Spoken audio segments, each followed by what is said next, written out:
अस्सलाम वालेकुम नाजरीन, अफसोसनाक खबर से आप नाजरीन को आगाह कर रहे हैं कि अमेरिका के B-52 तैयारों ने ईरान पर हमला कर दिया, जिसके बाद मुतादिद ईरानी शहीद हो चुके हैं। नाजरीन, मजीद वीडियो की डिटेल में जाने से पहले आप नाजरीन से दरख्वास्त है कि हमारे चैनल को सब्सक्राइब करें और साथ में बने बेल के आइकन को दबाएं। अमेरिका ने अपने सबसे खतरनाक न्यूक्लियर बम गिराने वाले तैयारे B-52 तैयारों को मशरिक़ वस्ता में तैनात कर दिए है। नाजरीन, अमेरिका ने एक दो बम्बर तैयारे बल्कि पूरे 58 B-52 तैयारों को तैनात कर दिए है। B-52 तैयारे दुनिया के अब तक सबसे ज्यादा खतरनाक और सबसे ताकतवर तरीन तैयारा है, जो बड़ी तेजी के साथ न्यूक्लियर वेपन्स गिराने की सलाहियत रखता है। जी हाँ दोस्तों, इसी बात से अंदाजा लगाए कि ईरान को लेकर अमेरिका के अंदर कितना खौफ। नाजरीन, ईरानी जनरल कासिम सुलेमानी की शहादत में उनको कत्ल करने में अमेरिका मुलविस था और अभी कुछ दिनों पहले ईरानी साइंटिस्ट को शहीद करने में अमेरिका दोनों का हाथ है।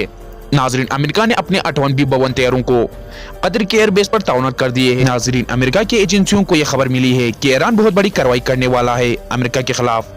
तब अमेरिका ने कल रातों रात एक्शन लिया और 58 B-52 तैयारों को मशरिक़ वस्ता में तैनात कर दिए। अमेरिका ने अपनी सारी फौजी अड्डे, फौजियों और सिविलियंस को हाई अलर्ट कर दिया है। नाजरीन, B-52 तैयारे ऐसे बम्बर तैयारे हैं जो एक वक्त में 16 न्यूक्लियर बम्स गिरा सकते हैं। ऐसे 58 तैयारों को तैनात कर दिए है ईरान पर हमला करने के लिए।